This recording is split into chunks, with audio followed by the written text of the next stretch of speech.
નીકળ્યો અને એને ખબર પડી ગઈ કે હવે મને જીવતો નહીં રાખે, એટલે તે બાદશાહમાં મોગલના પગમાં પડી ગયો અને કહેવા લાગ્યો, અમ્મીજાન મુજે માફ કરો, અમ્મીજાન મુજે માફ કરો. અમ્મીજાન એટલે માં, અને કહેવાય છે કે માં શબ્દ જ્યાં મોગલે સાંભળ્યો ને ત્યાં તો તલવારવાળો હાથ નીચે થઈ ગયો. હાટ સાલા નુગરા, તે મને અમ્મીજાન કીધું, માં કીધું, એટલે હવે તને મારાથી મરાય નહીં.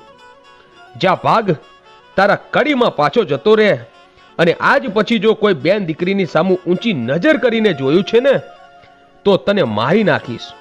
આટલું કહી પછી કડીનો બાદશાહ પોતાના દરબારમાં ભાગી ગયો. અને ગામ લોકોને સામે જોઈને એમાં મોગલ કહેવા લાગ્યા, તમે આ ભાગેડુને સંતાડ્યો, આ ભાગેડુને સંતાડ્યો. માતાજી બોલ્યા કે આજથી આ ગામનું નામ ભગુડા પાડો, અને આજ પછી કોઈ દિવસ આ ઘરમાં તાળા નહીં મારે.